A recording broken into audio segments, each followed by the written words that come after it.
Asian net news ప్రేక్షకులకు నమస్కారం. రాబోయే 2019 సంవత్సరం ఎలా ఉంటుంది అనే ఆసక్తి ప్రతి ఒక్కరికి ఉంటుంది.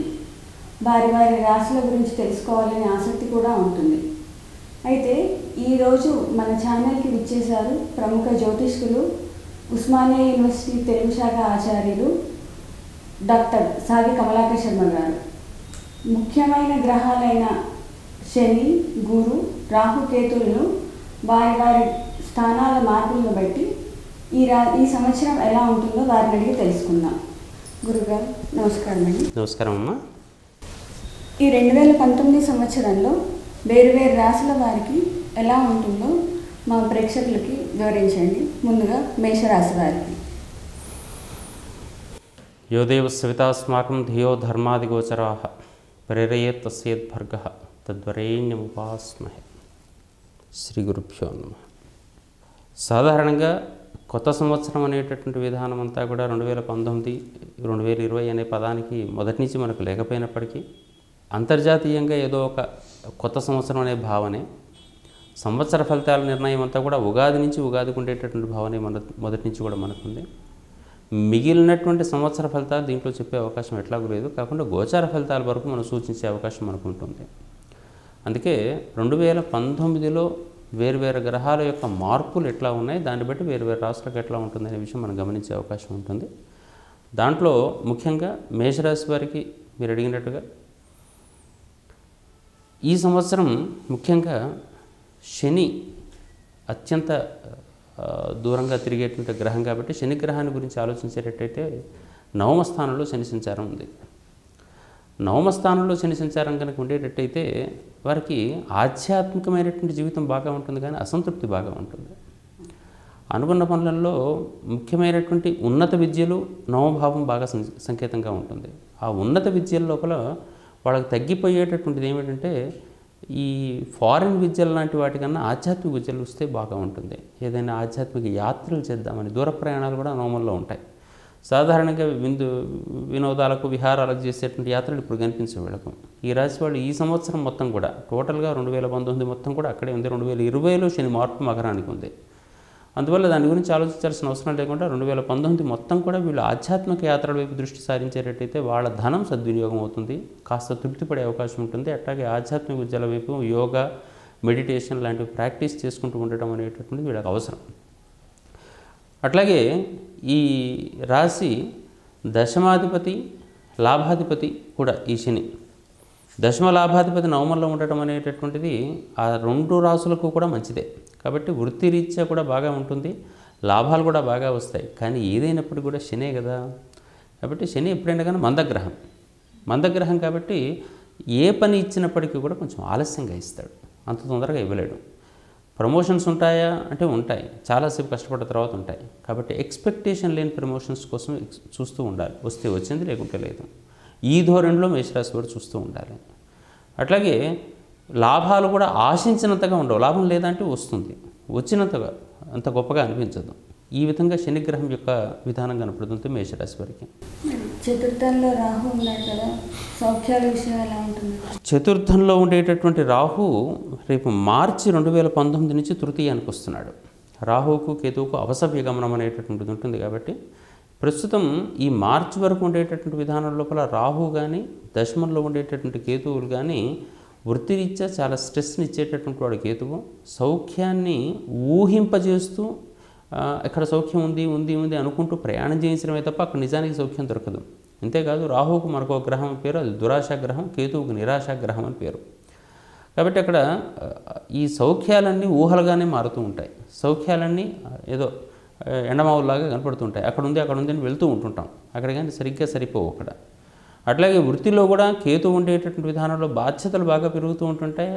తన పై బాసలు లాంటి వాడు చాలా ఇబ్బంది పెడుతూ ఉంటుంటారు, పనుల ఒత్తిడి బాగా పెరుగుతుంది. అయినప్పటికీ కూడా పని చేయక తప్పదు, ఒక నైరాశ్యమైనటువంటి జీవితంలో కనపడుతుంటారు. అయితే ఇది లాభం ఏంటంటే ఇప్పుడు 7 మార్చి 2019 ఉగాది కన్నా ముందుగానే రాహు మిథునానికి, కేతువు ధనుస్సులోకి వస్తున్నారు.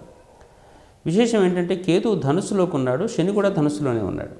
కేతువుకు ఈ శని ధనుస్సు కావటం వల్ల వీళ్లకు కేతువు ఆధ్యాత్మికమైన గ్రహమే, శని ఆధ్యాత్మిక సంబంధమైనటువంటి గ్రహమే. ఈ రెండు ఒకే దగ్గర చేరుతున్నాయి. శని కేతువుల కలయిక జనరల్గా మంచి కాకపోవచ్చు, అయినప్పటికీ ఈ రాశి వారికి మాత్రం ఆధ్యాత్మిక జీవితం వైపు మాత్రం చాలా ముందుగా వెళ్ళిపోయే అవకాశం ఉంటుంది. కాబట్టి ఈ సంవత్సరం ఈ రాశి వాళ్ళు పరిపూర్ణంగా, మేషరాశి వాళ్ళు ఆధ్యాత్మిక జీవితం మీద పరిపూర్ణంగా దృష్టి పెట్టడం మంచిది అని చెప్పేసి తెలుసుకోవాలి.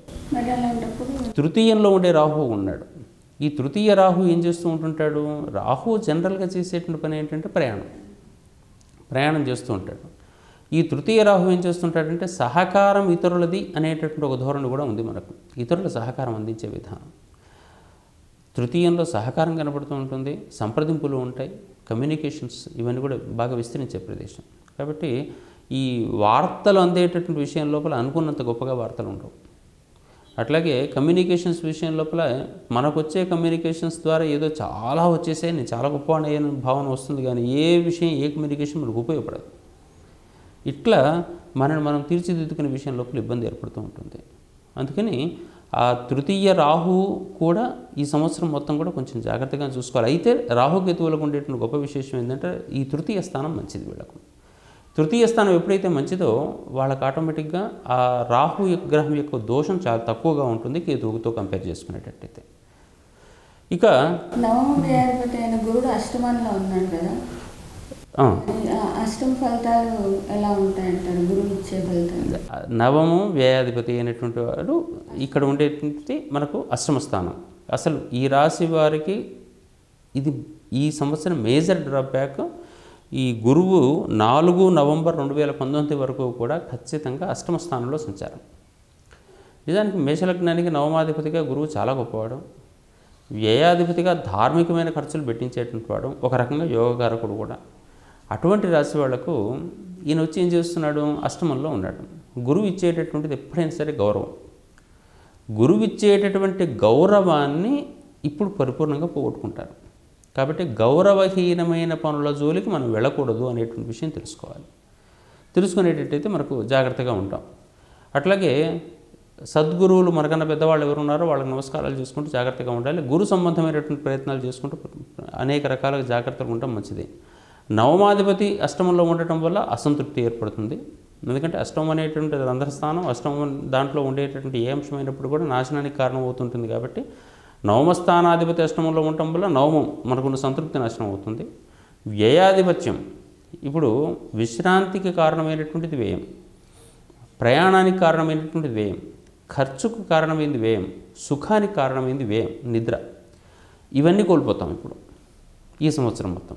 కాబట్టి ఓవరాల్గా కనుక గమనించేటట్టయితే ఈ సంవత్సరం ఈ రాశి వారికి అంత గొప్పగా ఉన్నట్టుగా ఏం చెప్పలేదు. ఎందుకంటే శని నవమస్థానంలో ఉన్నాడు, సాధారణమైన వాడు, అంత గొప్పవాడు కాదు. అట్లాగే గురువు అష్టమంలో ఉండి గౌరవహీనంగా ఉంటున్నాడు. ఆ రాహు తృతీయం పర్వాలేదు, మార్చి తర్వాత కేతు నవమం కూడా అంత మాత్రమైంది. కాబట్టి ఈ రాశి వాళ్ళందరూ కూడా కొంత జాగ్రత్తగా ఉండటం అవసరము అనిపిస్తుంది. అంటే ఇప్పుడు మరి ఈ రాశి వాళ్ళు ఈ సంవత్సరం మొత్తం అంతా ఏం పరిహారాలు చేసుకుంటే బాగుంటుంది అంటారు? ఈ సంవత్సరం వారికి ఈ గ్రహాలన్నీ బాగాలేకపోవడం వల్ల చేసేటువంటి పని ఏంటంటే సాధారణంగా శని బాగాలేదు అని చెప్పేసి ఎప్పుడు అనుకున్నప్పటికీ కూడా వాళ్ళు యోగా ప్రాణాయామాలు చేసుకొని తీరాలి. మార్నింగ్ వాక్ చేయాలి, కాస్త శరీరాన్ని అలసట పెట్టాలి. లేకపోయేటట్టయితే ఆ తృప్తి అసంతృప్తి ఆ శరీరపరమైన అనారోగ్యాలు కూడా దారితీస్తుంటుంది. రెండోది గురువు బాగాలేదు అనుకుంటున్నప్పుడు గురువు గౌరవానికి కారకుడు ఎప్పుడైతే అనుకున్నామో గౌరవం పెంచుకునే దిశలో మనం మార్చుకోవాలి. మనమే 10 మందిని గౌరవించడం అలవాటు చేసుకోవటం. అట్లాగే అదేంటి సద్గురువులుగా భావించబడేవాళ్ళు లేదా తమకు గురువులుగా భావించేటువంటి వాళ్ళకి వెళ్ళి రెగ్యులర్గా వాళ్ళకి ఏదైనా పారితోషికాలు ఇవ్వటం, బట్టలు పెట్టడం, నమస్కారాలు చేయడం లాంటివి చేస్తూ వాళ్ళ ఆశీస్సులు తీసుకుంటూ ఉండాలి. హోమాల నిర్వహణ చాలా గొప్పది, చెట్లు పెట్టడం చాలా గొప్పది. గురువుకు సంబంధించింది ధార్మిక దానాలు అంటారు. ధార్మికమైన పనులు ఏంటి అని చెప్పేసి అంటే లోకానికి ప్రకృతికి మేలు కలిగించేవి ఏవైనా కానీ ధార్మికమైన పనులు. ఆ ధార్మికమైన పనుల లోపల చెట్లు పెట్టించడం మంచిది. హోమాలు జరుగుతుంటే ఆవు నెయ్యి, హోమద్రవ్యాలు లాంటివి దానం చేయడం మంచిది. దానివల్ల ప్రకృతి ఆనందిస్తూ ఉంటుంది. పశుపక్షులకు ఆహారం పెట్టడం మంచిది. ఇటువంటి పనులు చేస్తూ ఉండటం వల్ల, పండ్లు బాగా పంచుతూ ఉండటం వల్ల, కొద్ది గొప్ప స్వీట్స్ పంచుతూ ఉండటం వల్ల దీనివల్ల ఇది లాభం కలుగుతూ ఉంటుంది. ఇక నవమ కేతువు పశుపక్షులకు ఆహారం పెట్టడం వల్ల లోపం తగ్గిపోతూ ఉంటుంది. తృతీయ రాహు విషయంలో పర్వాలేదు, మరీ తప్పనిసరి అనుకున్నప్పుడు కాస్త దానికి కూడా అనుకుంటే ఈ మినప్పప్పు దానం కానీ లేదా ఇడ్లీలు వడలు దానం చేస్తూ ఉండటం వల్ల కూడా మనకు మేలు కలుగుతూ ఉంటుంది. వీళ్ళు దత్తాత్రేయ స్వామి ఆరాధన చేసుకోవాలి. సద్గురువులకు సంబంధించిన సాయిబాబా లాంటి స్తోత్రాలను ఆరాధన చేసుకుంటూ ఉండాలి. లేదా రాఘవేంద్ర స్వామి లాంటి వాళ్ళు ఏ కల్టులో ఉంటే ఆ పని చేసుకోవచ్చు. అట్లాగే దక్షిణామూర్తి, హైగ్రీవుడు అలాంటి దేవతలందరూ కూడా ఆరాధన చేసుకుంటూ ఉండటం మంచిది. శని సంబంధమైనటువంటి దోషం తీరడం కోసం మాత్రం తప్పనిసరిగా ఏ దేవుని మీదనో నువ్వుల నూనె పోసివారేసి మాకు తీరిపోయింది అనుకోకుండా కాకుండా తమ ఒంటి మీద వారానికి ఒకసారైనా కానీ నువ్వుల నూనెతో స్నానం చేసుకుంటూ దేవుని దగ్గరికి వెళ్ళి నీళ్లతో అభిషేకం చేయండి. శనికి అభిషేకం చేయటం కన్నా శనికి సంబంధించినటువంటి అధిదైవమైనటువంటి శివునికి చేయండి, హనుమంతునికి పూజ చేయండి. పూజ బాగా చేసుకోవటం, రెగ్యులర్గా దేవుని దగ్గర చేయటం, ప్రదక్షిణలు బాగా చేస్తూ ఉండటం, ఎందుకంటే భగవంతుని అటాచ్మెంట్ పెంచుకుంటూ ఉండటం. ఈ పని చేస్తూ ఉండేటట్టయితే ఆ శని సంబంధించినటువంటి దోషం తప్పుతుంది. ఇది తప్పకుండా చేయాలి. ఇంకా శని త్రయోదశులు వచ్చిన సందర్భంలో కూడా తప్పనిసరిగా పూజ చేసుకోవాలి. కేవలం శని విగ్రహం కనపడగానే దాని మీద పోయి నూనె పోసేయటం లాంటి పనులు మాత్రం చేయకుండా ఉండటం మంచిది. అవి అలవాటుగా మారే లోకం లోపల ఇది సరైనటువంటిది కాదు. అర్చన చేయమని చెప్పేసి అన్నారు. శని విగ్రహాలు ఏమైనా ఉండేటట్టయితే కొరవగోపరాజు సింహాసనం తాత్రించుకు రాసినటువంటి సందర్భంలో కూడా ఆయన ఇనుమున ఆ శని రూపం వనరించి వినీల వస్త్రయుక్తముగా అర్చన వరచేయించి అన్నాడు. అక్కడ ఖదిరేంధనమున హోమము చేయ తత్ప్రీతి అగును అంటాడు. ఆయన ప్రీతి కలగాలంటే ఆయన నెత్తి మీద నూనె పోయాలని ఎవరు చెప్పాలి. ఆ తర్వాత రోజుల్లో అలవాటుగా మారిపోయింది అది. ఇది ఈ రోజుల్లోనైతే అసలు నువ్వుల్లోనే శని త్రయోదశి వచ్చినా శనివారం వచ్చినా ఆ విగ్రహాలు నిండా జిడ్డు గాడిపోతూ ఉంటుంటాయి. ఇది సరైనది కాదు. మన ఒంటికి నూనె పెట్టుకొని గట్టిగా నువ్వుల నూనెకు చాలా విశేషం ఉంటుంది. ఒంటిలో ఉండేటటువంటి వాత తత్వాన్ని తీసిపారేస్తుంది. అందులో ఈ చలికాలాల లోపల తిలలను వాడటం, తిల సంబంధమైనటువంటి నూనెలను వాడటం చాలా శ్రేష్టం అని చెప్పేసి చెప్పడం జరుగుతుంది ఆయుర్వేద గ్రంథాల లోపల. షట్తిల ఏకాదశి అని కూడా ఉంటుంది పుష్యమాసం లోపల. 6 రకాలుగా నువ్వులను వాడాలని చెప్పేసి ఈ తత్వం అర్థం కాక ఇబ్బంది పడుతున్నారు లోకమంతా కూడా. ఆ విషయం తెలుసుకొని తమకు ఒంటికి మర్దన చేసుకొని స్నానం చేయడం అలవాటు కావాలి. దాంతోపాటు శనికి సంబంధించినటువంటి అధిదేవాలైన హనుమంతుడు కానీ శివుడు కానీ విష్ణు సహస్రనామ స్తోత్రం వింటూ ఉండటం కానీ వీళ్ళకి పూజలు ఇవన్నీ చేయడం మంచిదమ్మ. విన్నారు కదండి. మేషరాశి వాళ్ళు వారి లోపాలను తగ్గించుకోవడానికి బయట ఎక్కడో కాకుండా తమంతల తాము మొదటిగా పరిహారాలు చేసుకోవాలి. హలో బిజీ పీపుల్, ఇక్కడ ఒక గంట ఉంది కదా. ఇన్ కేస్ మీరు దాన్ని యాక్టివేట్ చేసుకున్నట్లయితే మేము చేసే కొత్త వీడియోస్ నోటిఫికేషన్స్ మీకు వచ్చేస్తాయి. For more interesting videos please like, share and subscribe to Asianet News channel.